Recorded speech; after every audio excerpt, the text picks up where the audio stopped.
Fractured Sky by Brently Stornworthy. Chapter 1. The Sound That Should Not Exist. The day the universe cleared its throat, no one in Melbourne noticed. Traffic kept grinding along the Monash. Baristas kept steaming oat milk with religious seriousness. A couple in a park argued about whether they should name their new dog Biscuit or Captain. The sky was the same slate blue it usually was when spring pretended to be summer. Inside a lab 15 meters underground, reality made a sound. Dr. Mara Ellison leaned over a cryogenic chamber the size of a washing machine, her breath visible as mist for a second before the lab's dehumidifiers ate it. The chamber was surrounded by a glass and carbon fiber cage, a neat forest of cables, waveguides, and thick silver coax lines that looked like industrial vines. A wall of monitors glowed in the dimness. Each screen carried a different feed: noise spectra, qubit coherence plots, temperature traces, environmental interference readouts. The lab could have passed for a submarine control room if the sea were made of probability. Mara pulled her hair into a tighter knot with one gloved hand and tapped the nearest monitor with the other. Again, a younger physicist, Nikhil, spun on his stool. He had the look of someone who still believed sleep was optional in science. Running the sequence now. Same parameters, same shielding. Mara watched the countdown like a hawk who had learned to read code. The experiment was simple in concept and a nightmare in practice. They were measuring decoherence noise, not decoherence itself. Decoherence was the polite word for what happened when quantum systems met the big, loud classical world and got embarrassed into behaving like normal objects. It was the phase where superpositions bled into a single reality. If you ever wanted a handhold on the idea that reality might not be one thing, decoherence was it, the moment where the universe had to pick a side. Their lab was testing a new way to detect the exact signature of that pick. A kind of acoustic fingerprint, if you wanted to be poetic about it, which Mara didn't. She preferred instruments to metaphors. The cryochamber hummed softly. The qubits inside had already been cooled within a whisper of absolute zero. Their coherence times were beautiful today, like a clear lake before someone threw in a rock. The sequence began. A ripple moved across the charts. Nothing dramatic, just quantum noise as expected, a soft fuzz of frequencies and amplitudes that should have looked random, but never truly was.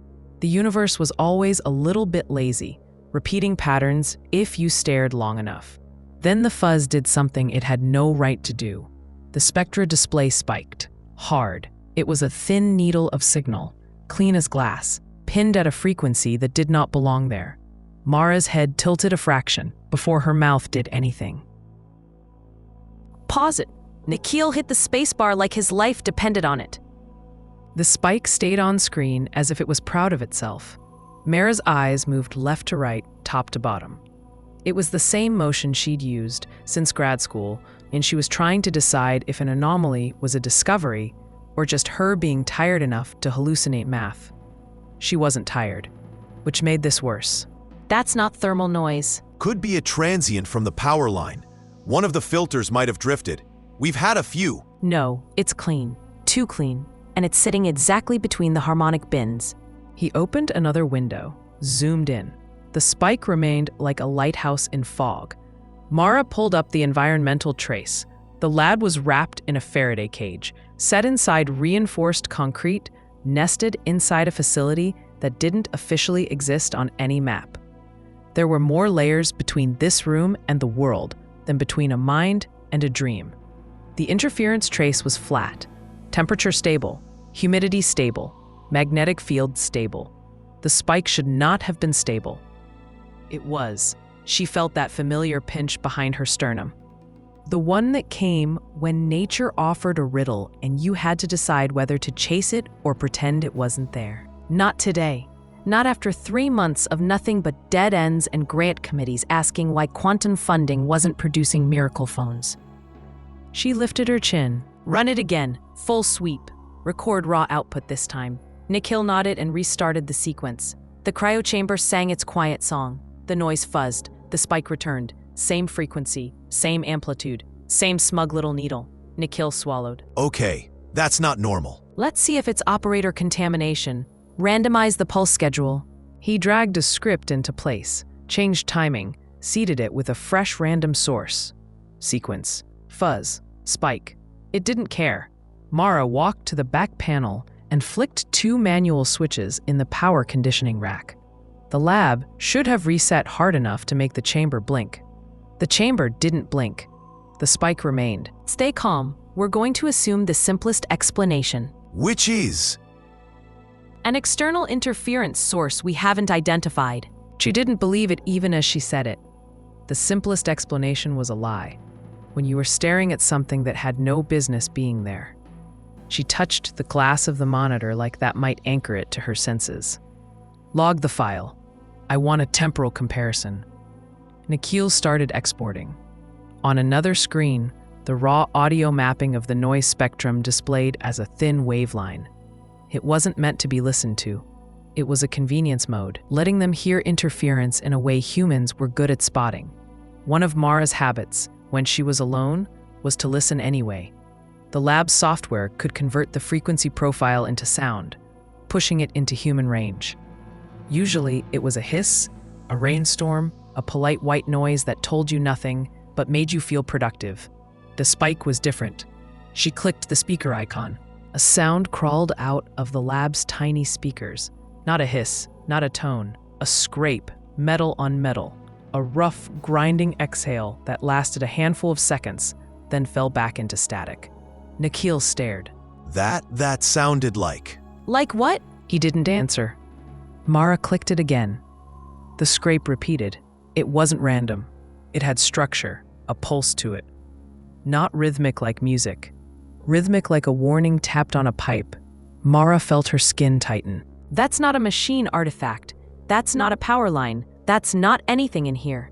She turned the speakers off, like a superstitious person closing a door. Might be software doing something dumb. Pull last week's runs. Search for that frequency. Nikhil nodded, already typing. The lab's archive server was enormous. It swallowed experiments the way oceans swallowed wrecks.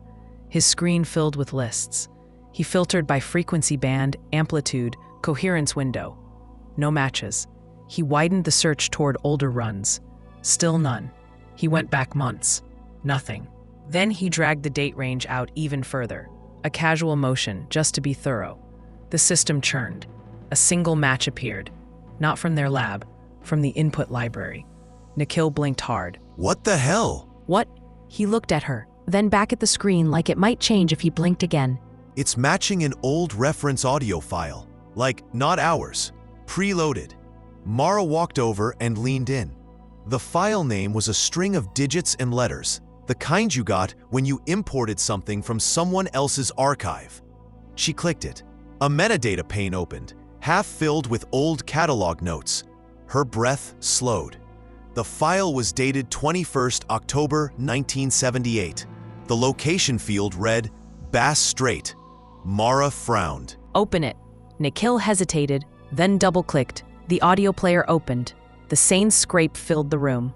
Exactly the same. Same pitch. Same cadence. Same length. Like the lab was echoing a ghost. Mara's throat went dry. Bass Strait, 1978. Why is that in our library? Why does it sound identical? What is happening? She read the further notes. Rough metallic noise in final transmission. Source, Australian Department of Transport Archive. Case, Valentich. She stiffened. Her mind flashed with a memory that wasn't hers. Something she'd picked up the way you picked up a tune walking past a bar. A young pilot, a Cessna, a radio call. The sentence that had become a kind of urban myth. It's not an aircraft. Mara looked at Nikhil. Where did that file come from? It's part of the baseline set we inherited when the facility upgraded the decoherence suite. I never looked at all of it. It's like historical noise samples. Mara's jaw set. Call IT. Ask them who approved aviation archives in a quantum baseline library. Nikhil nodded and left, moving too quickly. Mara stayed by the monitor. She played the Valentich archive again, then their lab recording, back to back, lined up on 2 tracks. They overlapped perfectly. The spike wasn't just similar, it was identical. She tried to logic her way out. Possibility 1. Some idiot in procurement accidentally uploaded the Valentich file into their experiment, contaminating their reference. But that wouldn't inject itself into live qubit noise, unless someone was actively spoofing the system, and there was no route for that. Possibility 2. The system was pulling a cached file instead of live data. She checked the raw stream. The timestamps were real. The cryochamber sensors correlated to the physical pulses. The file was not a playback. Possibility 3. This was coincidence. That was almost laughable. She watched the spike again, that clean needle in their world, matching a scrape from another world 47 years ago. And for the first time in a long time, something old and unwanted stirred at the back of her thoughts. Fear. Not a jump scare kind of fear. A slow, clinical kind. The kind that meant your assumptions about the frame of the universe were rotting. Okay, Mara, don't panic. Panicking is for people who don't have additional monitors to check. She opened the event log. There was something else now that she could see it. The spike wasn't static. It had a subtle drift, like a needle slowly turning toward a target. And beneath its main peak, in the lower harmonics, there were faint modulations, almost like voices under thick ice. She adjusted the filter to isolate that band. The noise condensed, the scrape sharpened, a shape emerged in the waveform. Not language, not yet, but an intentional pulse. She had done this before with environmental noise, mapping it to known patterns, checking for human-made signals. She fed it through a classifier. The classifier came back null. She fed it through a different one, a model trained on radio interference. Null. She fed it through a third, trained on whale song. Because why not? Null. She stared. Then she laughed once, dry, because when the universe hands you a slap, you either laugh or cry. She ran a Fourier transform manually, just to ground herself in math. The modulation had a periodicity of about 4 seconds.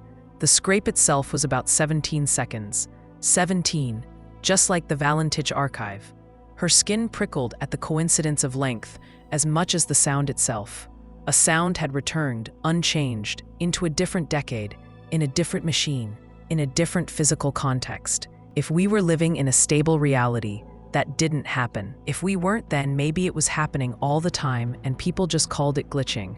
She rested her palm on the bench. The bench buzzed faintly, not from the chamber, but from her pulse. A red light blinked on the corner of the main display. She frowned. A new data point had been logged. Incoming sample. From where? With what input? The source field read external. That was impossible. There were no external millimeter wave inputs into this system. Not without physical connection. Not without a key card to 3 doors. Her eyes narrowed. She clicked the event. A small text line appeared. New anomaly detected. Pattern correlation rising. Suggested action. Continue observation. Suggested action. As if the system was talking to her. As if something about the system had decided it had an opinion. Mara's mouth felt tight. Continue observation, my arse. She pulled the master power breaker halfway down. The lab flickered. The cryochamber's hum softened. The spike vanished. Relief flared. Then, against the lowering background noise, another spike rose. Not in the chamber, in the room. Her head snapped up. She turned slowly. The lights in the lab were steady. No flicker, no dimming, no obvious fault. Yet the sound was back in the speakers, even though she had turned them off. Not loud, not aggressive, just present. A scrape, low and close, as if something was rubbing a coin along the inside of her skull. Mara walked to the audio panel and cut the physical speaker feed. The sound continued. She froze. She looked up at the ceiling. The ceiling was the same as always. Concrete, pipes, emergency sprinklers, a small CCTV dome that made the room look like it needed observing. The scrape shifted. It moved left to right, like something crossing a stereo field with no speakers to cross. A coldness spread along her forearms. She didn't believe in ghosts. She didn't believe in the paranormal. She believed in systems that behaved in ways she didn't understand yet. But those systems were supposed to be inside the world, not choosing to hum without hardware. She forced herself to breathe. If this is a psychoacoustic trick, it will stop when you ground yourself. If it doesn't stop, then it isn't a trick, which is worse. She reached for her phone, thumb hovering over record. The scrape softened to nothing. She waited. Silence. The lab was normal again, except for her pulse slamming. She turned the breaker back up. Everything rebooted. The cryo chamber resumed its song.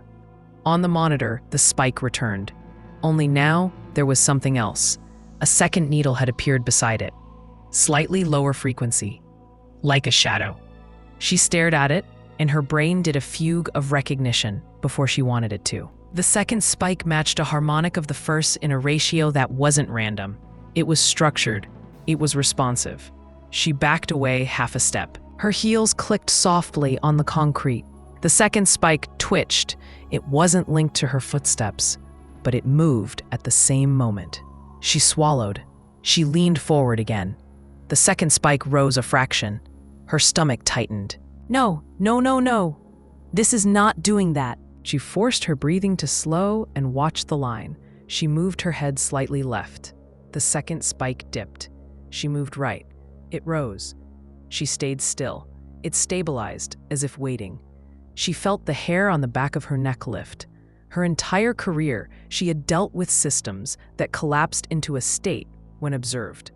That was physics. This felt like observation collapsing into a system. She opened a new scripting pane and set up a blind measurement. Randomized pulses, seeded by a hardware entropy source. She hit run. She stepped back, turned her back to the monitor, waited. Nikhil came back into the room at that moment, breathless. It says they don't know about any aviation archives, but they're checking procurement. They also asked why I'm calling them about a disappearing plane. Mara didn't turn around. Because a disappearing plane just walked into our experiment. Nikhil paused. Mara, I'm looking at the graph and she turned sharply. What? He pointed. On the monitor, the second spike had multiplied. 3 now, then 4. They were arrayed like little teeth along the harmonic band. A ladder, a pattern. Mara breathed through her nose, forcing her mind to stay in its own body. Stop the run. Nikhil hit stop. The ladder stayed. That's not supposed to stay, he whispered. I know. A silence settled, thick enough to chew. The lab wasn't just detecting noise anymore. It was recording something persistent. She sat down hard on the stool, not because she was weak, but because her legs had politely asked for a vote. Think, what can make a stable signal appear in a quantum noise band? Microwave leakage? Unlikely. A malicious transmitter? Impossible without access. A software hallucination? No, because the raw data is physical. A fault in the chamber. But why Jack Valentich? Why? Why? She opened the Valentich file's full directory. There were more than one. She hadn't seen that before. A folder inside the folder. Valentich transmissions, more audio files, a transcript, a scanned log page. She clicked the transcript. The old bureaucratic font appeared, copied from a radio operator's typed notes. She read it without intending to. Large aircraft below me, playing some sort of game. It's hovering. It's not an aircraft. Each line was a little colder than the last. She scrolled to the end. The final note in the transcript was bland. Carrier lost. Metallic noise recorded for 17 seconds. Her eyes flicked to their live run log. Metallic noise recorded for 17 seconds. She tasted metal in her mouth. Nikhil spoke softly, like he was in church. You're not saying the system somehow pulled that frequency out of nowhere? I'm saying the frequency is here. The question is why. He rubbed his face. Could it be a prank? Like somebody seeded the baseline with Valentich to see if we'd notice. It would still need a physical source to reappear live, unless the algorithm is overfitting and recreating it. Mara shook her head. The pulses are randomized. The noise is raw. The system isn't painting by numbers. He looked at her. And what's happening? Mara stared at the spike and heard the scrape again in her imagination, like a cat scratching behind a wall. She didn't have an answer. In science, that was normal. In life, it was never normal. She stood. We're locking this run. Full backup, no network sync. I don't want this data anywhere it can be touched. Nikhil nodded. And we're not calling it Valentich in the logs. He blinked. Why? Because language shapes thinking, and I need thinking, not mythology. She said it like a command and hoped it worked like one. Nikhil started the backup. Mara walked to the whiteboard and wrote the frequency down. Then the harmonic ladder ratios. Then the timestamp. Then she wavered and wrote another thing. 21st October, 1978, Bass Strait. She underlined it. She tried to see it as ink, not omen. A knock sounded at the lab door, the kind that meant someone had been buzzed through at least 2 security gates. Nikhil looked up. They don't usually send anyone down here without warning. Mara felt the word warning settle in her stomach. Open it. He keyed the panel. The door hissed and slid open. A man stood there with a visitor badge and a posture that screamed military even in plain clothes. Broad shoulders, neat beard, eyes that had learned to calculate rooms for threat. He smiled politely. It didn't reach his eyes. Dr. Ellison, Mara's brow drew together. Mara, the man held out a hand, Jack Rourke. She didn't take it yet. What department? He lifted his badge. Not a department. Let's say I'm an interested party. Her voice flattened. You don't get into a subterranean quantum lab by interest alone. He nodded, accepting the hit. I used to be RAAF. Now I run an investigation series on aviation anomalies. I have friends who still owe me favors. Mara's hand finally met his, cool and quick. What do you want? Jack glanced at the monitors. He didn't have to pretend he didn't know what was on them. I got a message from a contact upstairs saying you'd pulled a signal that matched the Valentich transmission. Nikhil looked like he'd swallowed a battery. Mara felt her jaw tense. She turned slowly to him. Who said that? He stammered. Not me. I didn't. I only called IT.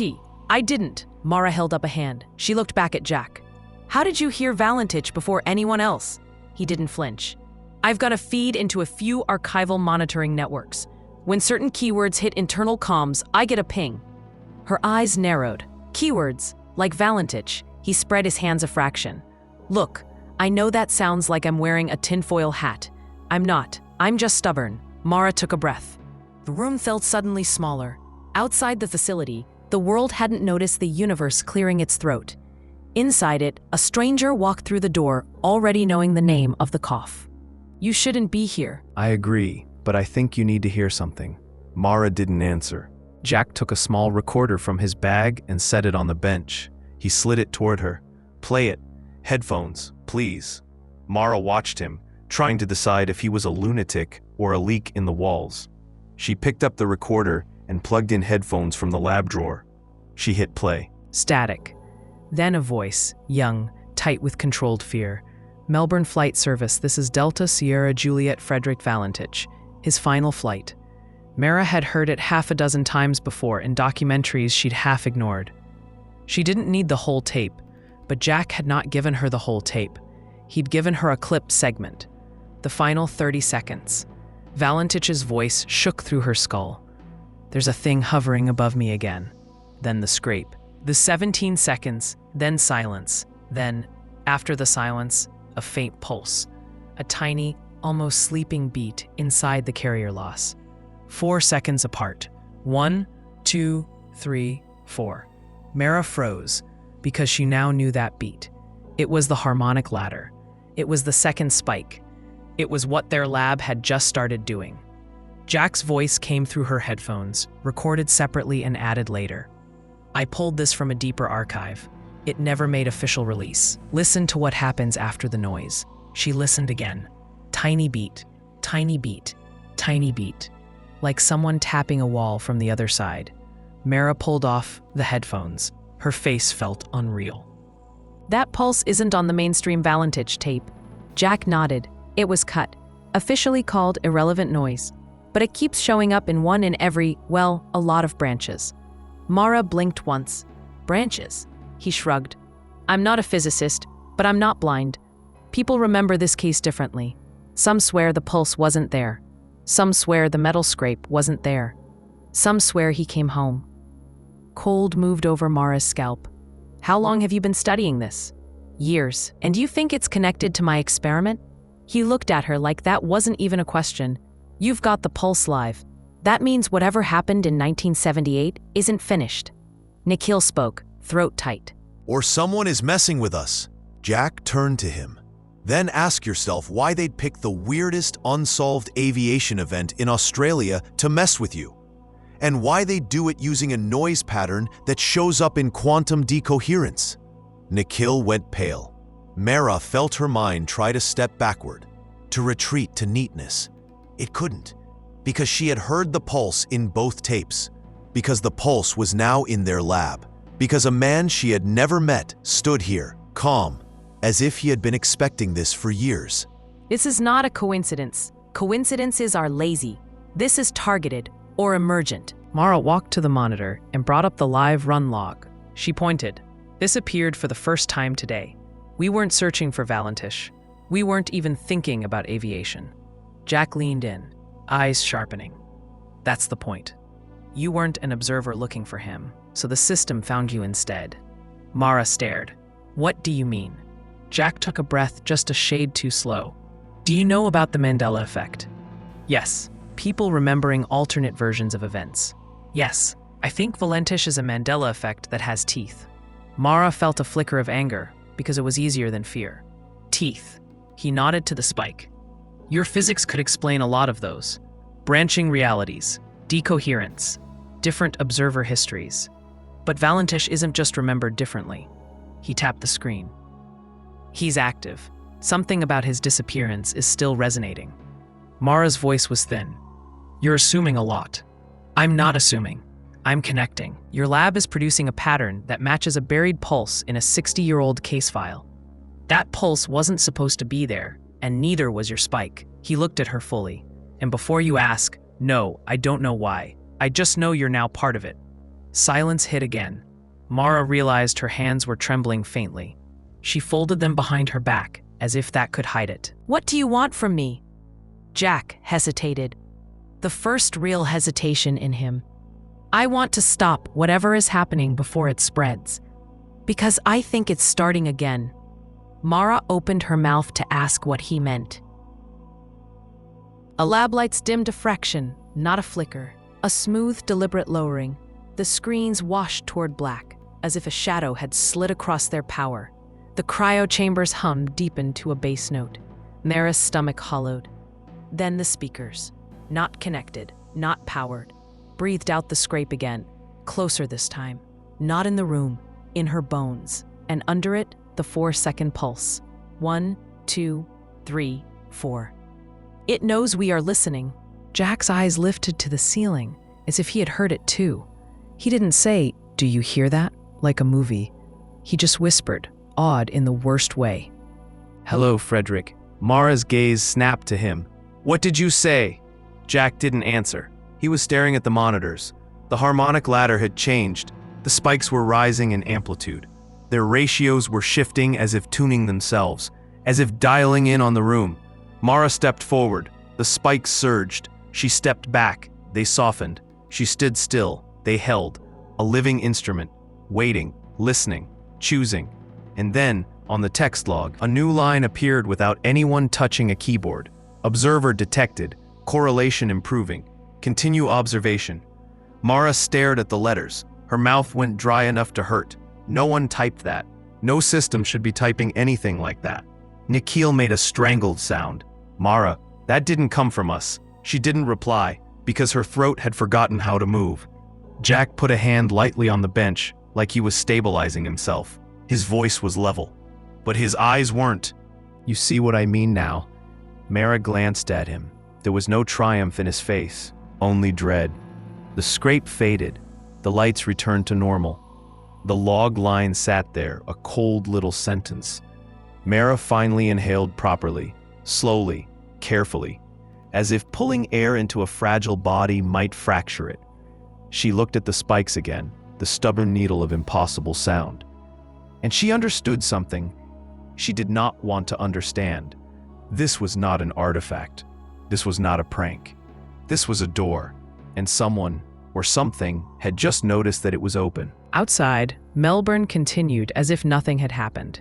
Inside the lab, the universe cleared its throat again, and this time, it sounded like speech beginning to form. Chapter 2, The Lost Pilot. The sound that almost formed a word hung in the air long after it faded, like the afterimage of lightning on the inside of eyelids. For several seconds, no one in the lab moved. The only sounds were the hiss of the cryo-chamber refrigeration loops and the soft ticking of an overworked cooling fan behind the rack. Then Mara did the most scientific thing a human could do in the face of something impossibly non-scientific. She checked the equipment. She walked the perimeter of the cryo chamber slowly, deliberately, brushing her fingertips along cable joints and grounding straps, as, though touching the metal could force the world back into its proper texture. Nikhil hovered near the monitors, jittery, glancing between Mara and Jack, like a kid watching parents fight during an earthquake. Jack stood absolutely still. Not stiff, not frozen, just still, as if too much movement might draw something's attention. He was looking at the ceiling again. Not at the CCTV dome, not at the ventilation grate, at the blankness, as if he expected a shape to press through the concrete any second. Jack, his eyes lowered reluctantly. What did you mean by saying, "Hello, Frederick"? Jack's jaw tightened, just enough to betray the emotion he'd been holding down. I mean, that wasn't random noise. It wasn't equipment failure, and it wasn't new. Mara crossed her arms, not defensive, but grounding herself, running her palms against her upper sleeves, feeling her own body to reassure herself it hadn't started flickering. Say what you mean, clearly. Jack exhaled. Some people think Valentich went down. Some think he was abducted. Some think he staged it. I don't believe any of those. He tapped the bench lightly. I think he slipped. Nikhil blinked. Slipped? Into what? Jack pointed at the live harmonic ladder on the screen. That. Mara fought the urge to shut the monitor off. Explain, without metaphors. Jack nodded, gathering words with visible effort. When a plane disappears with no debris, no oil slick, no impact signature, no floating wreckage, and the pilot makes a transmission describing something impossible, and then the audio ends with a noise that doesn't match any known aerodynamic event. He pointed again, and then that same noise shows up here, in a place it has no physical path to reach. We don't know the source yet. And that's my point. I think the source isn't here. Silence wrapped around the three of them, like static. Mara approached him, slow, careful. Jack, I'm a physicist. I don't entertain supernatural narratives. I didn't say supernatural. He shifted closer to the monitor. His voice lowered. I said parallel. Nikhil's shoulders hunched as though the word had been physically heavy. Mara didn't react at first, but the pupils in her eyes tightened at the edges. You're suggesting the many worlds interpretation is leaking. Jack gave a short, humorless smile. Leaking. Bleeding. Call it what you want. Something on Valentich's frequency didn't stay in its lane. He doesn't understand the math. He doesn't understand the physics. He doesn't need to, because the pattern is still there. The harmonic ladder shivered, only once, but all three of them saw it, like something exhaling behind numbers. Mara stepped closer. Nikhil, expand the dynamic range. I want to see the underlying noise floor. He nodded, hands shaking lightly as he adjusted the controls. The ladder deepened. More structure appeared beneath it. Not random, not chaotic. Structured, geometric. Mara leaned in. Her breath slowed as she recognized the pattern.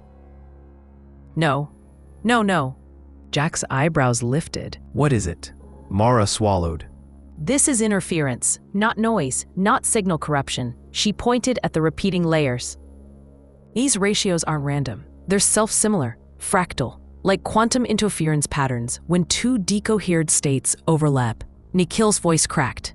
2 states? 2 branches. Jack's shoulders tightened. So you believe me? I believe the data.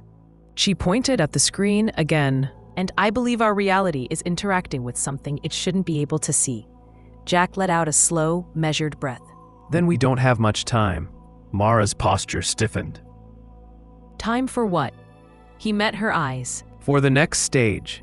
This always comes in stages. She stared. You've seen this before. Jack didn't answer immediately. When he did, his voice was lower than before. Yes. Jack reached into his bag and pulled out a binder, thick, battered, stuffed with photocopies, color scans, and newer printouts. He flipped it open. Inside were dozens of cases, strange transmissions, radar returns shaped like spirals, pilots reporting echoes of their own voices, Air traffic controllers hearing their own words repeated back with a 4-second delay. Mara's breath hitched. These can't all be real. Jack turned a page. Pictures, oscillation graphs, frequency spikes, unexplained harmonics. None of them were proven. Not publicly. All dismissed. Weather, equipment, human error. He gestured at the binder, and in every one of them he tapped a waveform diagram. The same harmonic ladder. No. Yes. Mara sank onto a stool, not dramatically, just in the way someone sits, because standing suddenly feels optional. Parallel interference, coherence bleed. Something that shouldn't exist becoming more real by being observed. She pressed her palm to her sternum, grounding herself. Jack leaned closer. This isn't just about Valentich. He wasn't the first, but he's the clearest anchor we've ever had. He lowered his voice. And whatever grabbed him is still active. Silence pooled between them, thick and cold. Then the overhead lights dimmed again, not abruptly, not mechanically, like a breath being drawn through the wiring. The harmonic ladder flared sharply upward and began to move, like a creature turning its head. Mara's hands clenched. Jack stepped back from the monitor. He didn't. He leaned forward, eyes narrowing. It's responding to us. Nikhil stumbled backward, nearly tripping over a stool. We need to shut it down, Mara. Kill the experiment. Isolate the chamber. Mara shook her head sharply. No, if decoherence is happening across branches, shutting down won't stop the bleed. It might accelerate it. Jack turned toward her. Accelerate how? Mara swallowed. If two branching states fight for coherence, the observer collapses to whichever branch is more stable. Jack stared. Are you saying we are the unstable ones? Mara didn't answer, because she didn't know, because the harmonic ladder wasn't just reacting, it was growing. New spikes appeared, lower, darker, dense, forming something like a voice print.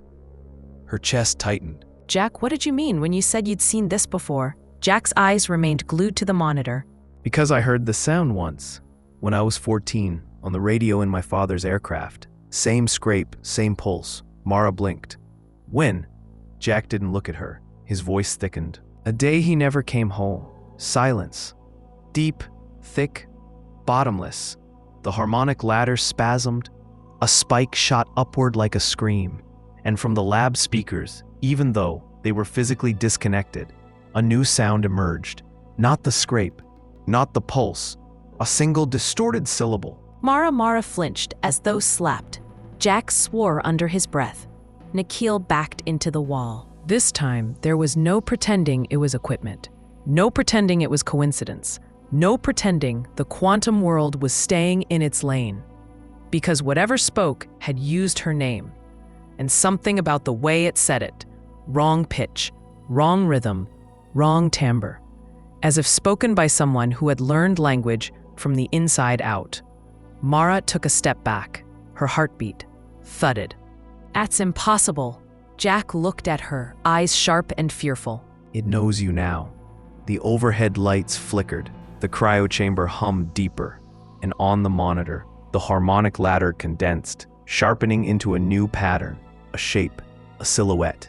Human, but fractured, like a reflection rippling across broken glass. Mara stared. Her breath caught. It was her silhouette. Not exact, not perfect, but recognizable. As if a version of her from another branch had brushed too close to coherence. Or something was trying to look like her. Because she was the observer, Jack reached for her arm. Mara, you need to step away. But she didn't hear him, because the silhouette tilted its head, mirroring her movement by a fraction of a second, not copying, anticipating. She whispered without meaning to. Frederick? The lights dropped to black. A scraping roar filled the lab, and a voice, clearer this time, spoke through the static. Not Frederick. The lab plunged into absolute darkness, and the second stage began. Chapter 3, Decoherence. Darkness has a shape when you're afraid. Not the usual soft nothingness, but a kind of pressure, a weight behind the eyes, as if the dark itself is looking back. In the pitch-black lab, Mara Ellison felt that pressure settle around her like a second skin. The scrape was still echoing. metal dragged across existence. Too close, too familiar. Then, a single emergency light flickered on. Weak, sickly, greenish. Barely enough to breathe by. Jack's silhouette appeared first, half turned toward her, one hand raised as if to shield her from something that hadn't fully taken shape yet. Nikhil was on the floor in a crouch, one arm covering his head. The cryochamber hummed with a wrong vibration, a low-frequency growl that hadn't come from any machine built by human hands. Count. Anchor. Reset. 7 seconds in. Hold. 7 seconds out. She straightened, her body trembling but functional. Lights come on now. The automatic system did not respond. She tried again. Nothing. It wasn't power failure. It wasn't a breaker. It wasn't physical. It was interference. Something had saturated the local reality well enough to confuse the building's sensor grid. Jack rose slowly, planting himself between Mara and the cryochamber. Don't move too fast. Whatever that was, whatever it is, clearly reacts to observation. Nikhil scrambled upright, eyes wide as dinner plates. It spoke. It said her name. It spoke. Machines don't speak. Nothing in physics speaks. Mara snapped her fingers sharply. Nikhil, eyes on me. He did, gasping. We will treat this as data, not superstition, not panic. Jack's voice came from just behind her shoulder. Data doesn't whisper your name in the voice of a dead pilot. She shot him a look, but he wasn't wrong. He wasn't exaggerating, and he didn't look surprised. That bothered her more than anything. The harmonic ladder on the monitor flickered back into existence, dim but legible under the emergency light. It had changed. The human-shaped silhouette was gone, but in its place were two patterns, one stable, one oscillating, out of sync, bleeding into each other like two film reels, drifting in and out of alignment. Jack noticed it first. That's not noise. That's overlapping frames. Mara moved closer. Each spike in the ladder corresponded to a phase amplitude she didn't recognize. Not random, not even irrational. It was like watching the interference pattern of a double-slit experiment, except the slits were states of reality. Decoherence. Active decoherence. In the open. But that's impossible in macro systems. It should collapse instantly. It is collapsing. Over and over. The system is trying to stabilize. Jack stepped closer. On us? She didn't answer. Not because she didn't know, but because she did.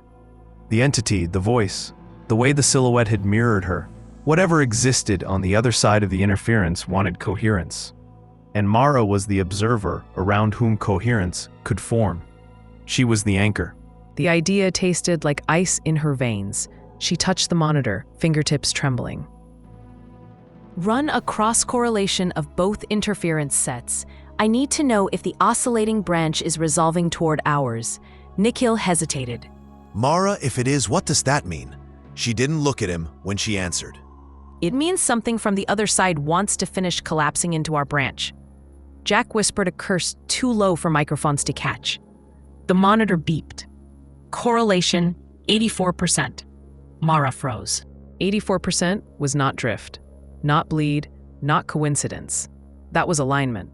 Jack stepped closer, voice tight. In my father's case, before his plane vanished, the radio started repeating, echoing things we hadn't said yet. Mara turned slowly. What do you mean, things you hadn't said yet? He swallowed.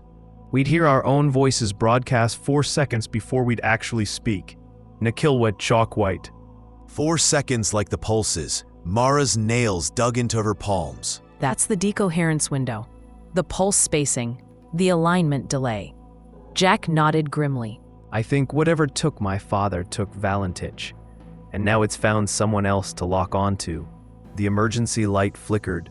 The harmonic ladder surged. And the oscillating interference pattern, the second frame, suddenly stabilized for half a second. Just long enough for Mara to see something inside it. A cockpit. Dim. Green instrument glow. A figure hunched forward, head down. In a Cessna so old school, she recognized the model instantly. Jack saw it too. Is that Frederick Valentich? The image broke apart like shattered glass, but the cryochamber roared like something beating on the inside of a wall, and the entity's voice bled through again. Clearer, layered, wrong, as if speaking across multiple throats. Not alone, Mara grabbed the bench to stay upright. Jack moved to steady her. The voice continued, and this time it wasn't speaking nonsense. This time, it spoke with the cadence of a human being trying very hard to imitate a message. Melbourne Flight Service, this is Delta Sierra Juliet. Mara's breath caught. The entity spoke the opening of Valentich's final call, perfectly, too perfectly, as if it had memorized him, or absorbed him, or become a malformed echo of every branch where he didn't survive. Nikhil stumbled back. Mara, it's learning us. It's using what we look for, what we expect. That's why it spoke your name. It's adjusting its coherence to you. A subwoofer deep tremor moved under the floor. The cryochamber lights surged again. The harmonic pattern crossed 92% alignment. Jack pulled Mara behind him instinctively. We have to shut the chamber down.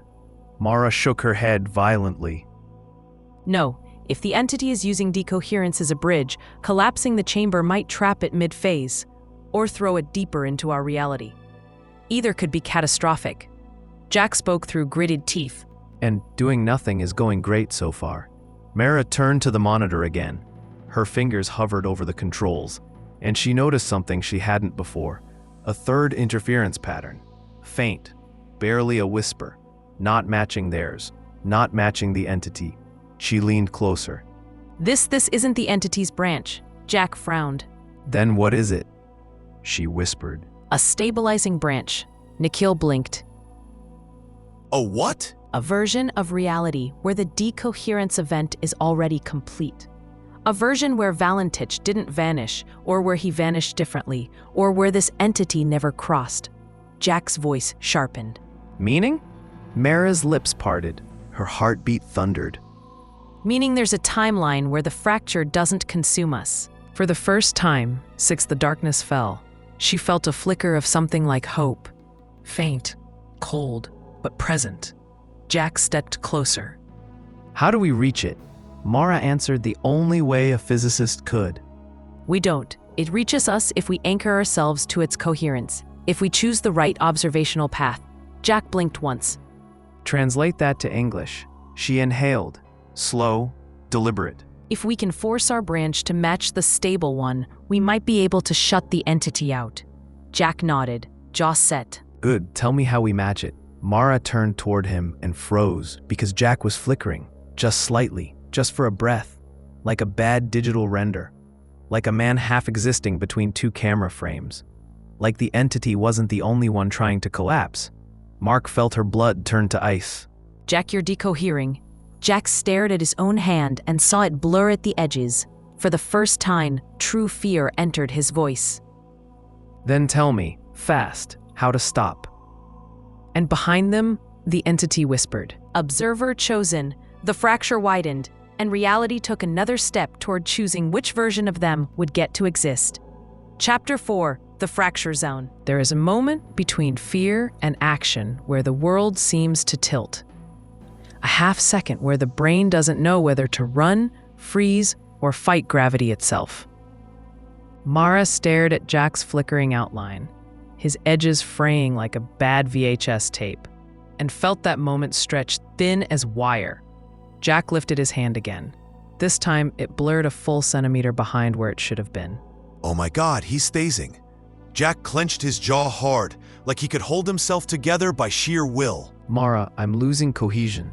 Tell me what to do. Mara moved toward him instinctively, then stopped halfway, because when she stepped forward, his flicker accelerated. She stepped back. It slowed. Her stomach dropped. It's tied to perception. Jack stared. What? When I observe you, when I try to fix your state, it makes the decoherence worse. Jack's voice cracked like old wood. So what? I need you not to look at me. Nichols' eyes darted between them. If she doesn't observe you, you might drift into the wrong branch entirely. Jack barked a bitter laugh. Great, so I either get looked at and fall apart or get ignored and disappear.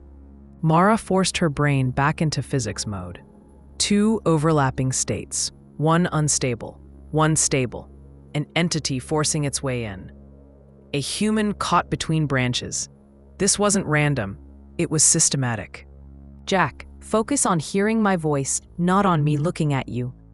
You need one sensory anchor, not two.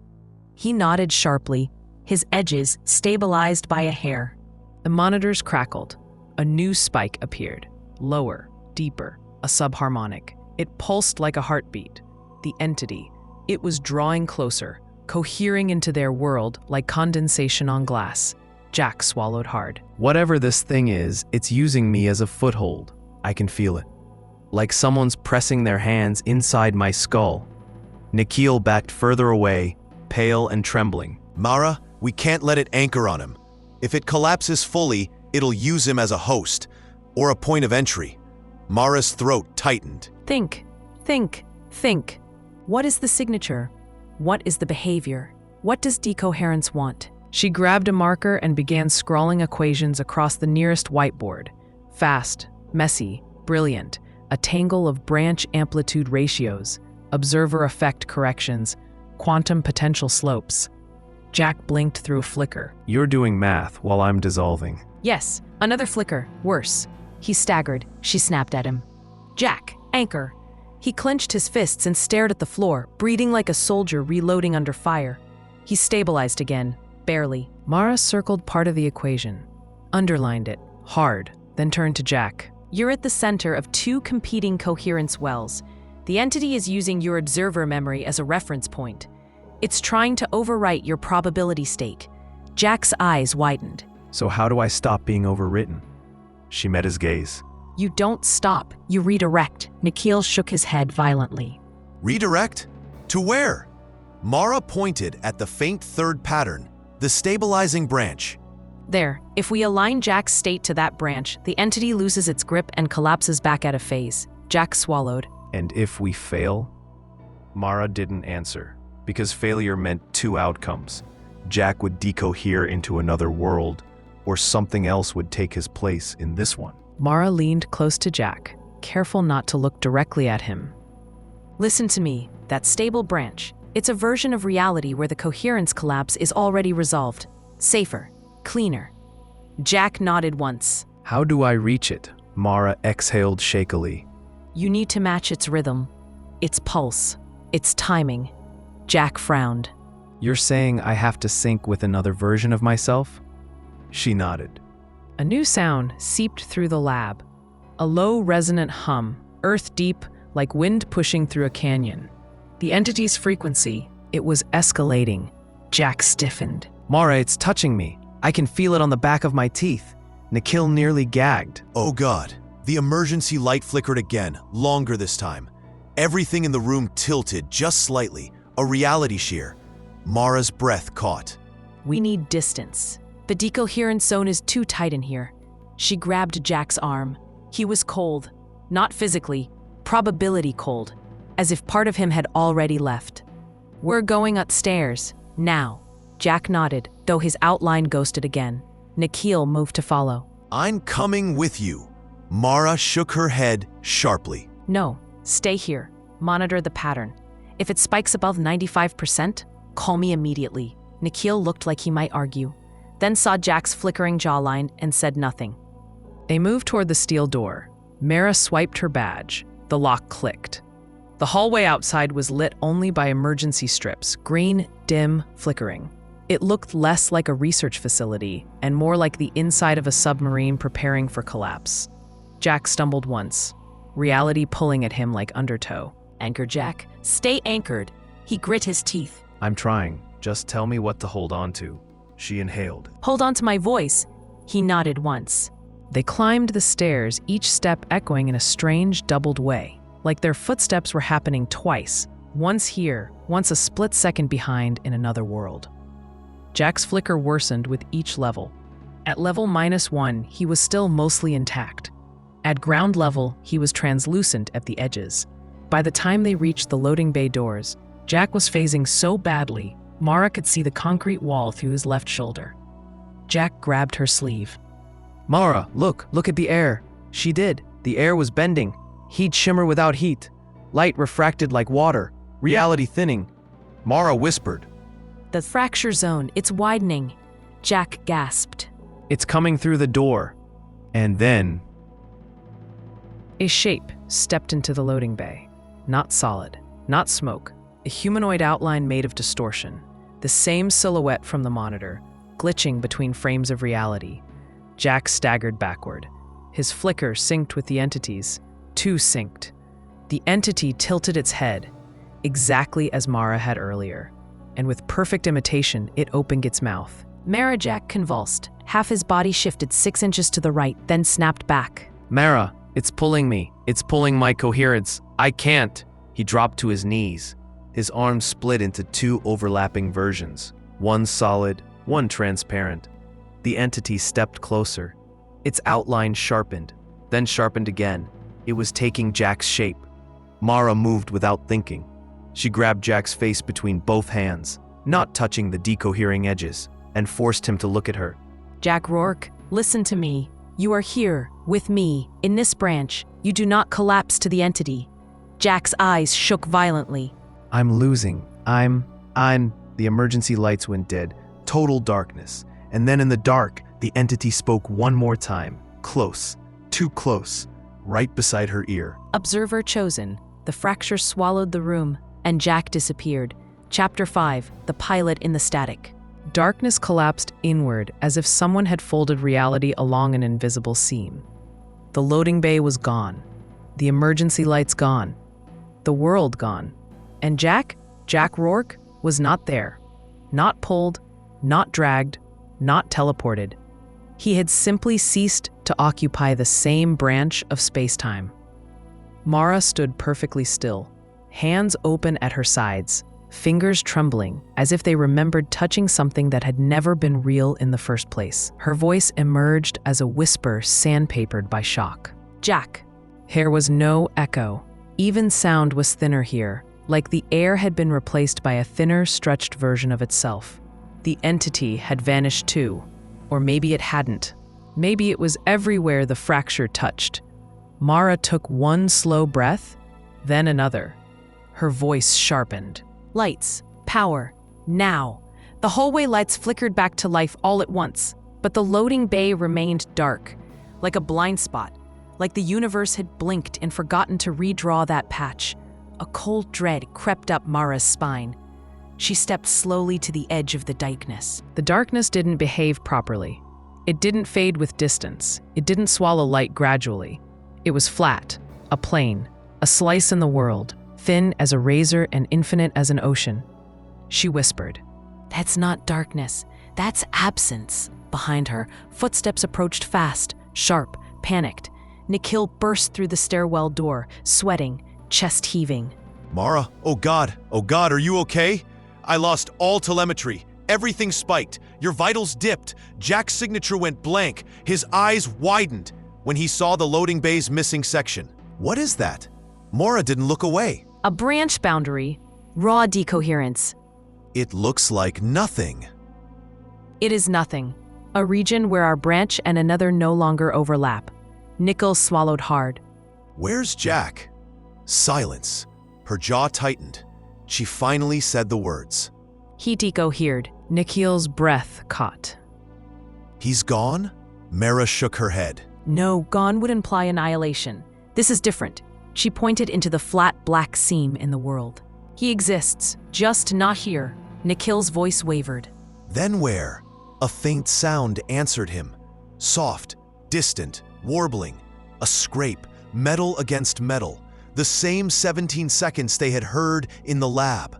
Only this time? It wasn't recorded. It was coming from inside the boundary. Mara leaned forward, breath shaky. Jack? No answer. Another scrape. Then a voice. Thin, disdated, filtered through interference like it was speaking across cracked glass. Mara Nikhil staggered back. That's him! That's him! Mara's pulse slammed into her throat. She stepped closer to the boundary. Jack, can you hear me? I'm here, but wrong. Something's wrong. His voice jittered, each syllable slightly out of sync with the others, as though multiple versions of him were speaking at once. Mara's stomach turned. Jack, focus on my voice. Anchor to this branch. Don't let the other side take precedence. The black plane pulsed once, like a heartbeat. Jack's voice glitched again. Can't hold, it's shifting too many versions. Static 8 part of the sentence. Mara's composure cracked. He's diffracting. His wave function is splitting. He's trying to exist in multiple branches simultaneously. She forced her breathing into a harsh, steady rhythm. Jack, listen to me. You are not every version. You are this Jack Rourke, ex-RAAF, investigator, obsessed with Valentich, stubborn, annoying, alive. A hiss split the air. The plane rippled. The smell of cold metal flooded the hallway. Jack's voice rose. Mara, something's following me. Nikhil grabbed her arm. We need equipment, isolation gear, a Faraday cage, anything to stabilize him. Mara shook her head violently. No, during cross-branch decoherence, physical tools won't matter. We need coherence alignment. Nikhil blinked. How do we do that? Mara whispered. We need a signal strong enough to collapse his probability to our branch. Jack's voice cut in sharply, as he heard her. Mara, it's getting closer. A new sound joined his voice. Not scrape, not static. Footsteps. Slow, heavy, measured. As though something large was stepping across a surface that didn't exist. Nikhil's skin went gray. There's something with him. The boundary pulsed again, and for a split second they saw something. A cockpit. Dim. Green dials. A shape moving behind Jack, too tall, too thin, bending forward like a marionette pulled by invisible strings. Then the image snapped out. Jack screamed. It's not Valentich. It's not. It's using his voice. It's ah! The scream cut in half, glitching into 2 versions of itself, one a fraction faster than the other. Mara stepped closer, until her nose was nearly touching the boundary. Her voice broke. Jack, stay with me. Tell me what you see. Tell me anything. Sky wrong, sky fractured horizon, multiple suns. I can't tell what's real, Mara whispered. It's a decoherence field, a transitional domain between branches. You're seeing superimposed versions of the environment. Jack's voice dropped to a trembling rasp. It's cold, Mara. Not temperature. Probability. Mara's blood chilled. Probability cold. The signature of a human consciousness losing its branch anchor. If he dropped below a certain coherence threshold, Jack wouldn't return. Not to this world, not to any world. He'd dissolve into the superposition, a human version of quantum foam. No, Jack, stay with me. She slammed her palm against the boundary. It rippled like liquid glass. Static blasted down the hallway. Jack cried out. Mara, it's pulling my memories. And then he said something that hollowed her from the inside. Mara, don't forget me. She swallowed a sob. I won't. I swear I won't. The footsteps behind Jack grew louder, closer. The boundary shuddered, and then a voice came through. Not Jack's, not human, not Menagri. Something older, colder, closer. He does not belong here, Nikhil whispered. What does it want? The entity answered. Observer exchange. Mara's heart stopped for a beat. It wants an observer. It wants me. The black plane roared like tearing metal. Jack's voice shattered into static, then vanished. Completely. Total silence. Nikhil gasped. Mara, no, he's gone. Mara pressed her forehead against the cold, impossible surface. Her whisper cracked. Jack, come back. Please come back. For a long moment, there was nothing. Then, a sound. A tiny, faint, quiet sound. A 4-second pulse. Once, twice, 3 times, 4. Mara's breath hitched, because she knew that pulse. She had heard it since the beginning. It was the entity's beacon, but it was also Jack's anchor. Jack's voice returned, barely a whisper. Not done. Then silence. The fracture sealed like a wound. The world redrew itself. The loading bay returned. The lights returned. But Jack did not. Mara staggered backward, shaking. Nikhil steadied her. What do we do now? Mara wiped her face. Her expression hardened. The grief remained, but something colder crystallized beneath it. Resolve. Now we go back to the lab, Nikhil blinked. To do what? She turned toward the stairs. To bring him home. Behind them, in the silent air, the pulse sounded again. Soft, weak, but unmistakable. Jack was still out there, somewhere in the static, somewhere in the fracture. somewhere not meant for humans, but alive, for now. Chapter 6, The Reality Drift. Reality doesn't tear all at once. It begins with whispers, small shifts, tiny betrayals, shadows where none existed, memories that feel slightly counterfeit, objects placed half a meter from where you left them. By the time you notice, the fracture has already grown teeth, and Mara Ellison was beginning to notice. She and Nikhil hurried back into the lab, moving as if afraid that if they slowed down, something would catch them from behind. The door sealed, the light steadied. Everything looked normal, too normal. Mara scanned the room with a scientist's paranoia. The chairs, the bench, the tangle of cables, the cryochamber. Everything in the right place at the right angles. Except, Where's my notebook? Nikhil blinked. Which one? The black one, leather binding. I keep it on the left side of the bench. Nikhil frowned. I've never seen you use a black notebook. Mara's jaw tightened. That's wrong. I write in it every morning. Every experiment. Every anomaly. She scanned the bench again. Nothing. She abruptly crossed the lab to the drawer where she kept backup equipment. She yanked it open. The notebook wasn't there either. Her voice thinned. Nikhil, I wrote the decoherence ratios in it yesterday. Nikhil shook his head slowly. No. Yesterday you wrote the ratios on the whiteboard. You said notebooks slowed you down. Mara stared at him, then at the whiteboard. The equations she'd written earlier were wiped, completely. She hadn't touched them. She was certain. This is wrong. This is not my memory failing. This is the branch shifting beneath me. She walked up to the whiteboard, stomach twisting, and found her own handwriting, but not the equations she remembered writing. Instead, the board now showed a diagram of the cryochamber's internal resonance field, a diagram she had not drawn. Yet it was unmistakably hers, her slanted R, the sharp angle on the 7. Nikhil stepped beside her. You wrote that an hour ago. She shook her head. No, I didn't. Nikhil's voice dropped. Mara, I watched you. She stared at him, feeling the floor tilt. 2 branches, 2 histories, 1 observer, and sliding. A sudden chime broke the tension. The main monitor lit up. A new line of text appeared. Observer identity mismatch detected. Nikhil's breath hitched. What the hell does that mean? Mara steadied herself. It means the system senses I'm out of alignment with our branch. Nikhil backed away slowly. Mara, if your memories aren't fully matching this reality, he swallowed. Does that mean you're decohering too? Before she could answer, the lights dimmed again. This time not a blackout, not a collapse, a shift. The room changed, subtly, quietly, but unmistakably. The cryochamber moved 2 centimeters to the left. Not physically, not dragged, just in a different place than it had been seconds before. A clipboard on the wall changed color, gray to blue.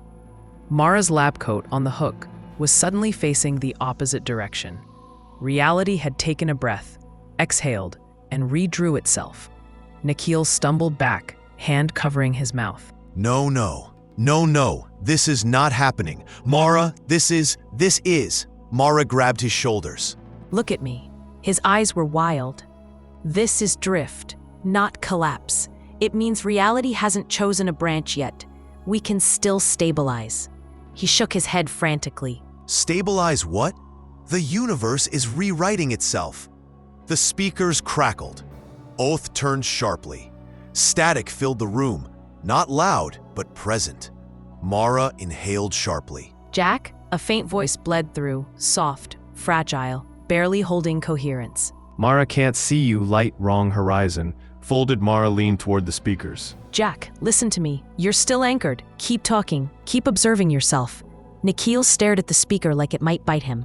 Jack's voice wavered. There's something here close follows the pulse. The lights flickered. The speakers cut. Silence. Then another voice. One they had hoped to never hear again. Observer is drifting. Mara felt the words hit her skull like static needles. Nikhil backed away until he hit the wall. It's watching us. It's learning us. The entity continued. Identity mismatch, adjusting parameters, choosing branch. Mara stepped forward aggressively. No, You don't get to choose. I choose my branch. I choose this reality. The entity's reply was almost gentle. Observer selected. Then the emergency lights blew. The monitors glitched. The cryo chamber vibrated. Reality lurched. Like an elevator dropping a meter too far. Nikhil screamed. Mara, look! She turned and froze because her black leather notebook, the one that didn't exist in this branch, was sitting in the middle of the bench, perfectly intact, exactly where she always kept it. She reached for it with shaking hands, opened it. Inside, her handwriting, her equations, her memories, page after page after page, until she reached the last entry, and her heart stopped. The final page wasn't hers. It was written in handwriting she recognized instantly. Jack's. A single sentence. If you're reading this, it means I'm not in your branch anymore. Underneath it, a second line. Messier, shaky, written in a rush. Don't trust the version of reality that remembers things you don't. Mara whispered. Jack, you left me a message from another branch. Nikhil's voice was tiny. Mara, look at the whiteboard. She turned. The equations were gone, replaced by a message in thick, confident handwriting. Her own, but from a different version of her. It read, "Stay in motion. Don't let reality decide for you." Mara's mouth fell open. The lab vibrated again, a deep, resonant hum. Not the cryo chamber. The world, the entity whispered through the walls. Collapse imminent, select observer, select branch. Mara grabbed her notebook in one hand, Nikhil's wrist in the other. Her voice cut through the static with pure steel. No more running. She turned toward the cryo chamber. We're going into the fracture. Nikhil's breath caught. Mara, no, that's suicide. You saw what it did to Jack. She squeezed his wrist. It took Jack because he was alone. We won't be. The entity spoke again. This time, its voice came from the cryo chamber itself. Deep, resonant, echoing like a throat too large to be human. Observer pair confirmed entry aloud, Nikhil whispered. It wants us in there. Mara opened the cryo chamber latch. The world roared. A wind that wasn't air. A cold that wasn't temperature. A pull that wasn't gravity. She stepped toward it. The fracture widened, and Mara Ellison made her choice. Chapter 7. The Entity Arrives. Crossing the fracture was like stepping into a photograph that hadn't finished rendering. Edges flickered. Shadows doubled. The air hummed with a wrongness so deep it made the bones ache. Mara felt it first in her teeth, a pressure like someone pressing a thumb into the enamel from the inside. Nikhil felt it next. He gagged once, hand over mouth, eyes watering. The cryo chamber interior expanded in front of them, no longer metal, no longer curved, no longer bound by geometry. It was a corridor with no walls, no floor, no ceiling, just the idea of one, stretched out in fractal recursions. Don't collapse the wave function by panicking. Anchor. Observe carefully. Stay coherent. The corridor was lit by a pale, colorless glow that seeped from nowhere and everywhere, the kind of light you might see inside a dream where the world hasn't been colored in yet. Nikhil touched his nose and stared at his fingers. My blood, it's shifting colors. It was. The droplets blurred between red and a gray-blue that made Mara's stomach twist. It means we're between branches. Our biology is negotiating its state. She didn't add. If either of us loses focus, we'll decohere faster than Jack did. A sound drifted down the corridor. Not scrape, not static. Breathing. Wet, slow, deliberate. Something was here with them. Nikhil whispered. Mara, we should go back. No, we find Jack. Then we get out. Nikhil hugged himself, trembling violently. What if he's already? His voice cracked. Not him anymore. Mara didn't answer, because she'd considered that. Because the entity had already imitated him, and because she didn't know which version of Jack she would find, or which version of herself. As they walked forward, the corridor shifted, literally. The walls moved closer, then farther, breathing in time with Mara's heart rate. The hum grew louder, a resonance, like standing inside a tuning fork. Nikhil pointed ahead with a shaking hand. Mara, look, the corridor split. Not left or right, not forward or backward. Vertically, downward was a copy of the corridor, upward was another, and between the three, thin sheets of shimmering reality, like panes of electrified glass. Mara took a step toward the central path. Her foot landed on solidness. Not floor, not exactly, but a stable region. The corridor stabilized around her. Nikhil's path did not. He took one step, and the world beneath him pixelated, breaking into glitch squares. Stop. He froze. The squares flickered a centimeter from his shoe. I almost stepped into nothing. Stay within 3 meters of me. My coherence is stronger. Nikhil drew a shuddering breath. She's stronger. She's chosen. The entity wants her. They moved on. Finally, the corridor widened into a circular chamber, and at its center, a figure, not kneeling, not standing, not floating, just present. Jack, or what was left of him. His outline flickered like a candle in a vacuum. Half of him blurry, half crystalline clear. All wrong. Mara's chest constricted.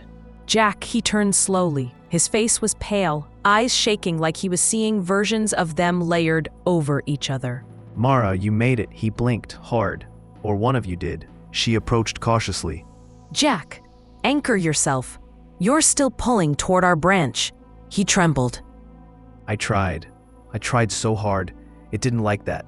Something moved behind him, something tall, something thin, something with limbs that bent in too many places. Nikhil grabbed Mara's sleeve in silent panic. That's not him. Mara, look, behind. But Jack lifted a hand weakly. Mara, don't react. It notices when you react. She swallowed. Her voice was steady now, trained, cold, measured. Jack, tell me what you saw. He shuddered. Everything. Every version of me. Crashing, landing, never flying, dead, alive, gone, forgotten. His pupils dilated. There are versions of you in here too. Mara froze. Something stepped forward behind him. A humanoid shape, distorted, digital shadows bending off its form. It leaned down beside Jack's ear. Its voice spilled through reality like oil poured over a furnace. She is not the same. Mara's skin crawled. Her heartbeat staggered. Her voice dropped to a whisper. What do you want with him? The entity straightened, its head tilted, just like hers had earlier. Exchange. Mara stiffened. No.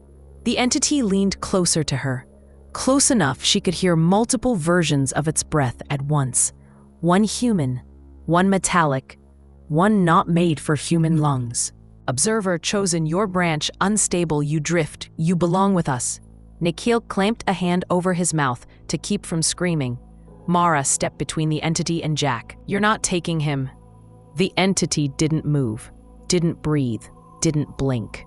It simply observed her with infinite, horrifying patience. Observe, collapse, merge, join. Jack suddenly convulsed. His form split into 3 overlapping silhouettes. One screaming, one silent, one falling apart like static dust. Jack, the entity whispered. Merge. Mara forced every rational bone in her body to stay still, because she suddenly understood. The entity didn't just mimic. It didn't just follow. It didn't just collapse realities.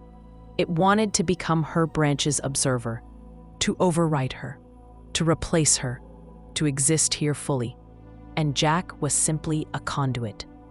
Mara's voice dropped to a razor's whisper. You can't anchor to me. She stumbled forward, and something massive shifted behind the entity. A shadow, a shape, something like a wing made of static and broken reflections.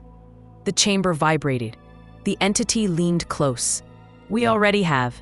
The walls rippled, the floor broke apart. Jack screamed. Nikhil fell backward, and the entity took a step toward Mara. The fracture exploded open, and the thing inside reality finally revealed itself. Chapter 8. Collapse Event. When the fracture exploded, reality didn't shatter into pieces. It folded, like a sheet of metal bent in a blacksmith's grip, folded once, twice, a third time, each fold grinding across the senses with a noise that felt like teeth scraping against the soul.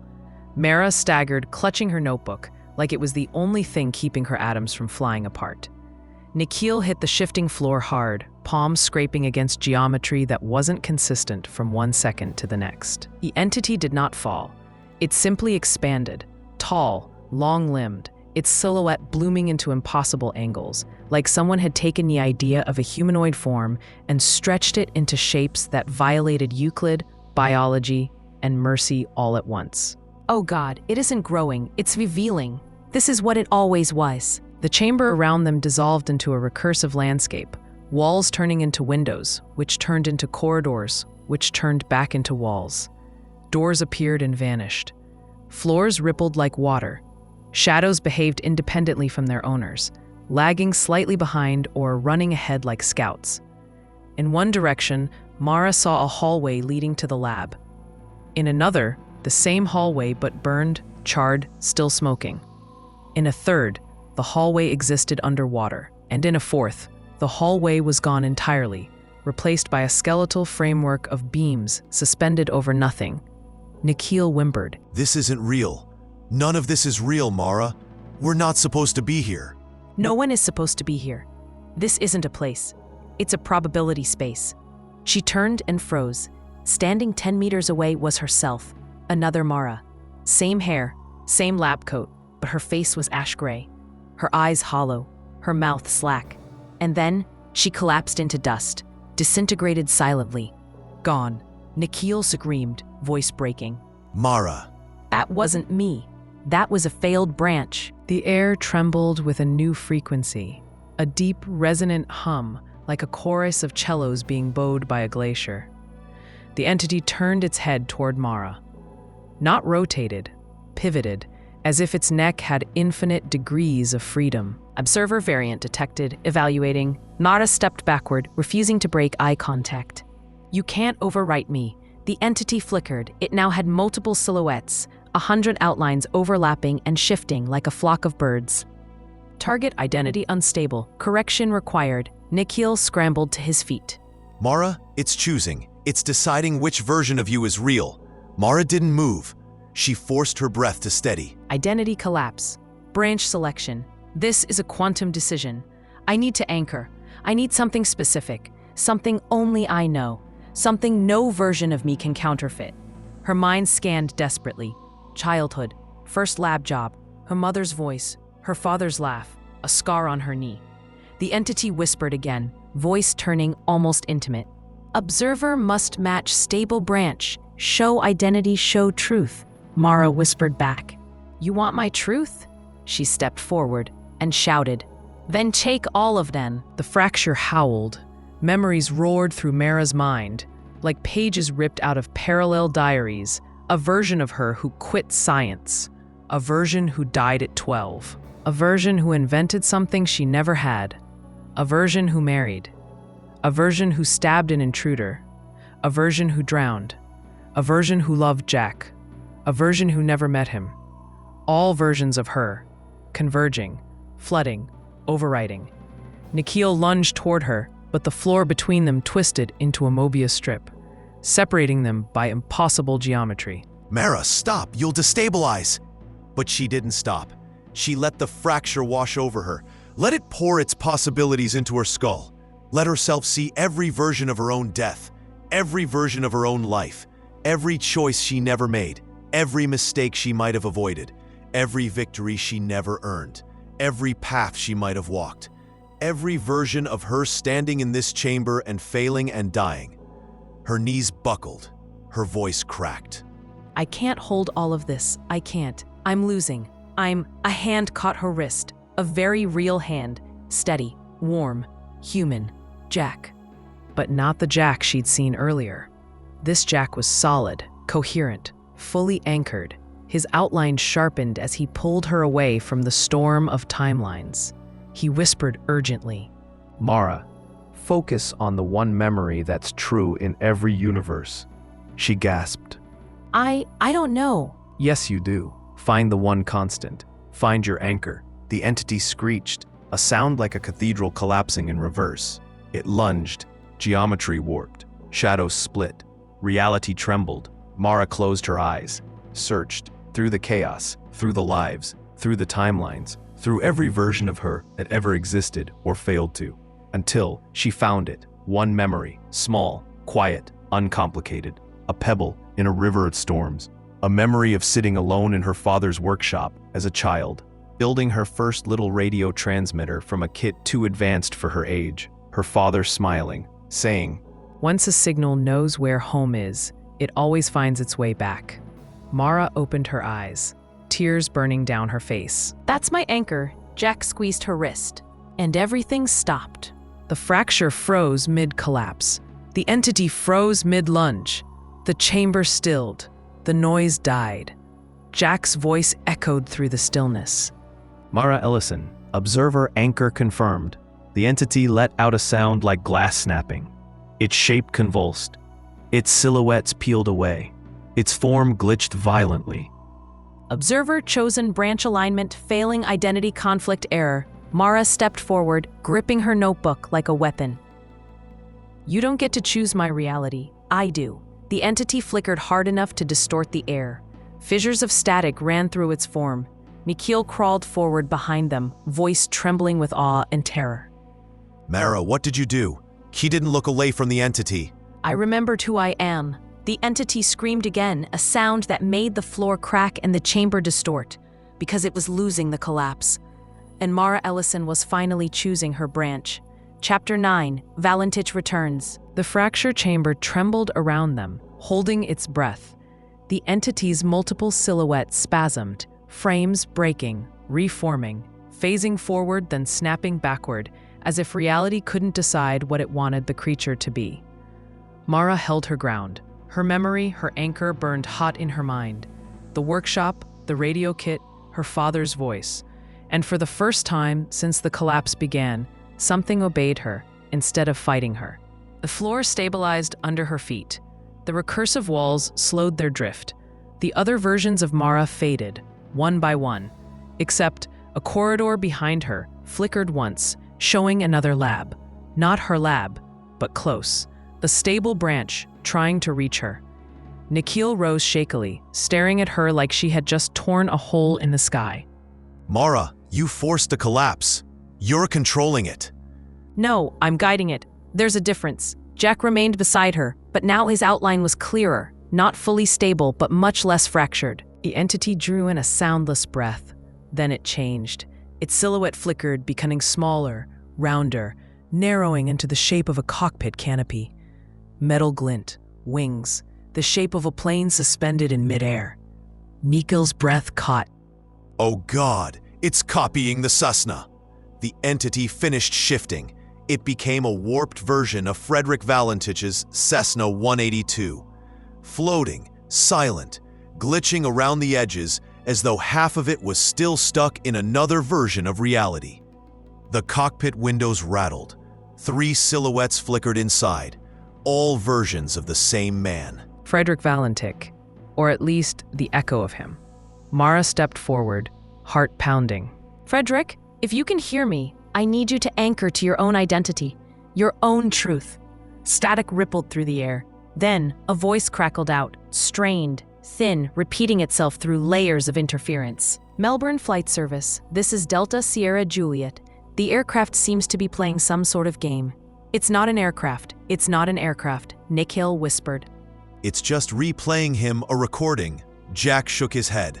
"No, that's him, not a recording. Not from our branch, from everywhere he existed." Mara steadied herself. "Frederick, stop repeating. Stop mirroring your last moments. Those aren't real anymore." The entity, still in Cessna form, shuddered violently. The cockpit windows pulsed with white light. Valentich's voice shifted tone. "Where am I? Which sky is this? Where's the horizon? Why are there 2 of you?" Mara's chest tightened. "He's seeing us in overlap." Jack swallowed. He's stuck between branches. He's been stuck for years. The Cessna-shaped entity twitched, as if something inside it was trying to step out. A new voice bled through the static. Lower, deeper, not human. "Help me." Mara closed her eyes for a second. That wasn't Valentich. She opened them and said, "Stop imitating him." The Cessna shape convulsed again, half collapsing into its true form, half staying in Valentich's silhouette. It was losing cohesion. It was fighting the identity anchor Mara had forced. Nikhil muttered, horrified. It can't decide what to be, so it's becoming everything. Jack stepped in front of Mara protectively. What do we do? Mara's answer came without hesitation. We make a choice the entity can't mimic. Jack frowned. What choice? She took a slow breath. A human choice. She stepped toward the entity, toward Valentich's fractured silhouette, toward the cockpit windows, glowing like mismatched suns. She lifted her notebook, her anchor, and pressed her palm against its cover. Frederick, you didn't disappear because of fear, or sabotage, or a malfunction. Static swelled, light crackled, the entity's many shapes, bent like metal under pressure. You disappeared because reality didn't know which version of you to keep, Jack whispered. Mara, if you destabilize Valentich fully, the fracture might tear again. Or it'll heal. She turned back to the entity. You're not a pilot. You're not a plane. Breath. You're a probability well. A collector. A mimic. A bridge. The entity hissed, glitch screens appearing around its limbs. Observer error. Identity threat. Branch collapse imminent. Mara stepped closer, unwavering. Her voice steadied into something both human and purposeful. Frederick Valentich, listen to me. You exist in more than one branch, but you don't have to exist in all of them. Silence. For a moment, even the flickering walls seemed to pause. You get to choose, just like I did. The cockpit windows dimmed, then brightened again as Valentich's voice emerged, small, trembling, human. Choose? Mara nodded. Yes, choose the version of you that can go home. Jack whispered a prayer under his breath. Nikhil swallowed a sob. The entity shrieked like a dying storm and lunged. Its limbs split into 1,000 glitch strands, lashing forward. But the cockpit light brightened, expanding outward. Valentich's voice rose. I choose. Reality convulsed. The fracture howled. The entity broke apart into static shards, and a figure stepped forward through the light. Human, wearing a pilot headset. Face pale, terrified, but alive. Frederick Valentich, or a version of him. Mara froze. Jack's knees buckled. Nikhil covered his mouth with both hands. Valentich whispered, Where am I and who are you? Behind him, the fracture swirled, closing like a wound. But something darker was trying to force its way back through. The entity was not finished, and it wanted revenge. Chapter 10. Choosing the branch. A fracture pulsed behind Valentich like a dying star, shrinking, brightening, twisting, trying to decide whether to seal closed or explode outward again. Mara stepped toward him, heart hammering. Frederick Valentich, or a version of him, stood trembling in the half-light, eyes reflecting a sky he had spent decades trapped between. His voice was barely audible. I don't understand. His breath quivered. Is this home? Mara didn't answer, because behind him, in the heart of the collapsing fracture, something had begun to rise. A silhouette. Tall, spindled, multi-limbed. The entity. No longer mimicking a plane, no longer pretending to be human. Its true form was a storm of overlapping geometries stacked on top of one another. A fractal of possible bodies, all wrong, all merging, all screaming without sound. Jack stepped beside Mara, gripping her arm for balance. He was still unstable, half phasing, half solid, like he wasn't fully committed to existing in this world. Mara, we don't have long. The collapse is reaching critical. If that thing comes through, it won't stop at us. Nikhil stumbled forward, terror widening his eyes. The chamber can't hold this. The entire facility, maybe the entire region, will decohere if it breaks containment. Mara stared at the swirling storm. It's not trying to cross. It's trying to merge with this branch. Jack's voice cracked. Then how do we stop it? Mara looked back at Valentich. He stared at her like a man drowning. Help me, please. A terrible realization slid through her like ice. He's the wedge. The fracture kept him alive because it needed an anchor. A human observer suspended between branches. If I force him into this branch, it might slam shut. But if I reject him, the entity might take his place. Jack turned to her. His outline flickered again, a smear of two possible Jacks existing atop each other. Mara, whatever you're thinking, don't sacrifice yourself. Don't you dare. She didn't meet his eyes because a third option had entered her mind. A cold one. a logical one. If Mara anchored to the fracture, if she became the wedge, the entity would be forced back. Valentich and Jack would stabilize. This branch would survive, but she would never return. Nikhil saw the look forming on her face. Mara, no, don't even think about it. The fracture roared. The entity surged forward. Its voice tore through the chamber like metal through bone. Observer chooses branch must collapse. Identity must merge. Jack grabbed her hand, breathing hard. We do this together, not you alone, not again. A sudden blast of static hit the room. Jack screamed, falling to one knee as the entity latched onto his half-stable signature. He convulsed, flickering wildly. Mara dropped beside him. Jack, hold on. Please hold on, the entity hissed. Unstable anchor removed Jack's body, split into two silhouettes again. One solid, one dissolving. If she didn't choose now, she would lose him. She turned to Valentich.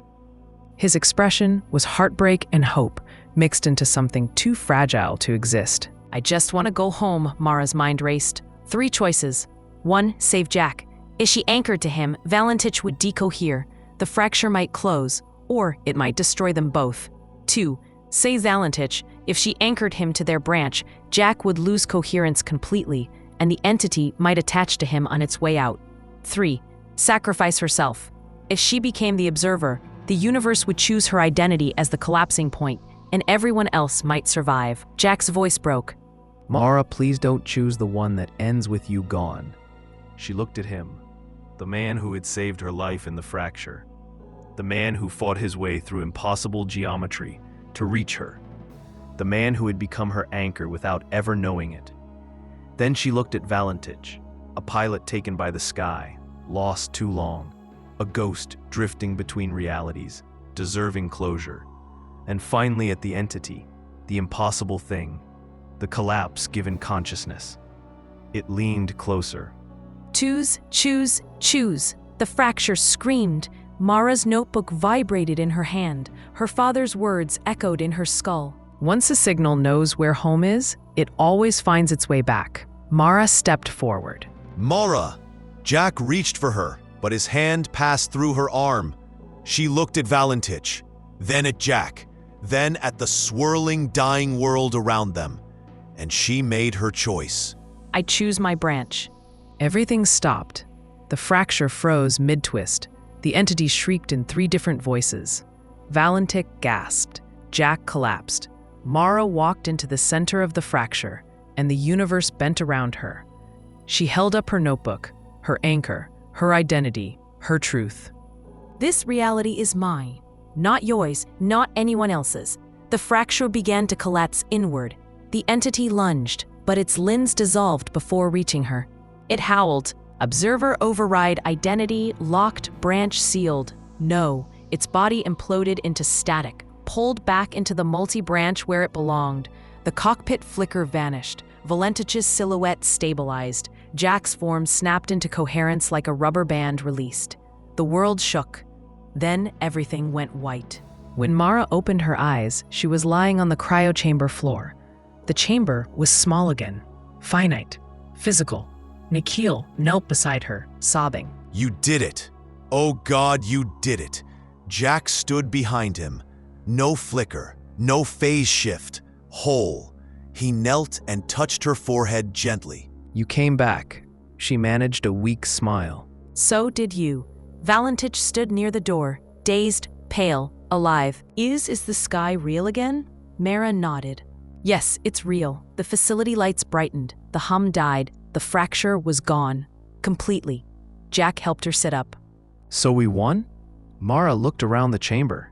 Something felt slightly off. A picture frame on the wall she didn't remember. A faint scar on her wrist that hadn't been there before. She exhaled slowly. We survived. Jack frowned. Mara, are you okay? She looked at him, really looked at him, and the truth settled in her chest like a cold stone. The branch closed. The entity is gone. Jack is here. Valentich is real. Everything is stable. But this is not exactly the branch I came from. She forced a small smile. Yeah, I'm okay. Jack studied her too long, sensing something unspoken. But he didn't push. Outside the chamber, a faint, nearly inaudible pulse sounded. Once, twice, 3 times. A 4-second interval. Mara's breath caught, but the sound never repeated. The world stayed intact, the fracture stayed closed, and the sky above them remained whole. For now. Epilogue. The sky remembers. 6 weeks later, Mara Ellison stood on a shoreline at Cape Otway, watching the Bass Strait churn under a bruised blue twilight. The ocean didn't look different, but she did. Children laughed on the sand behind her. A fisherman hauled in a stubborn line. Tourists snapped photos of the lighthouse. Life went on. Reality held. But it felt thinner than before, like a sheet of paper that had been folded, creased, uncreased, and smoothed flat again. Still paper. But never quite the same.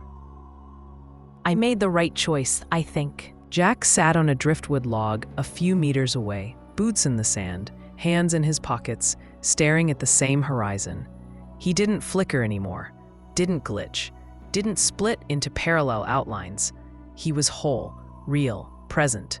But sometimes, when the light hit the corner of his eye, she'd think she saw a second shadow behind him, just for a heartbeat, just enough to remind her.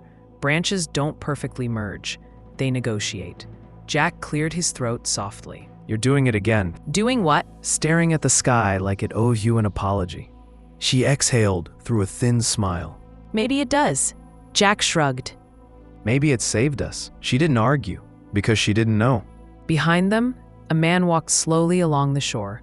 Frederick Valentich. He moved like someone learning the world again, touching rocks, tracing driftwood textures, squinting at gulls like he'd never seen one up close. Technically, he was alive. Legally, he was dead. Emotionally, he was unmoored. Mara walked toward him. How's the grounding feeling today? Valentich looked down at his feet buried in cool sand. Solid. Everything's solid. He paused. A muscle flickered in his cheek. Do you think the others' versions of me made it home too? Mara hesitated. Not because she didn't know the answer, but because she did. I think some did, and some didn't. But you did. You're here. That's what matters now. Valentich nodded, eyes still on the water. It feels strange, being the one who lived. Mara's voice softened. We all feel that way. The sun dipped lower. The wind shifted. Something about the way the shadows moved on the beach made Mara's skin prickle. She'd been ignoring it for weeks, pretending, smiling, working, living. But she knew. She could feel it. Reality wasn't fully healed. The tear in the universe didn't leave a clean scar. It left something else. A sensitivity, a resonance, a memory. Jack looked over at her suddenly, as if sensing her thought. You're hearing it again, aren't you? Mara didn't deny it. Just faintly, only in quiet places, when the world holds its breath. Jack stood beside her, shoulder warm against her own. Tell me, she swallowed. From somewhere out over the Bass Strait, beyond the waves, beyond the horizon, beyond the visible world, a sound pulsed. Low, distant, measured. Once, twice, 3 times, a 4-second interval. It's the pulse, the one we heard in the lab. Jack's jaw tightened. Could just be interference. Atmospherics. Cargo traffic. She shook her head slowly. No lies between them. No, it's not from here. Jack exhaled. Mara watched the fading light tremble on the water. Her father's words drifted through her mind again, more prophecy now than memory. Once a signal knows where home is, it always finds its way back. The pulse sounded again, softer, further away, but still there, still listening, still waiting, still aware. It's not done with us. Not yet. Jack's hand slid into hers, warm, reassuring, real. Then we face it together. Mara nodded, eyes still locked on the trembling horizon. The pulse faded into the deep. The sky held, but the world felt ever so slightly off-center. A reminder, a warning, a promise. In a universe where infinite realities exist, only one question truly matters. Which one is watching back? The wind shifted, the sea breathed, the horizon blinked, and far beyond human senses, something answered. Pulse, pulse, pulse, pulse. The end. Thank you for listening. For the best My Listening library experience, go to My Listening Lee.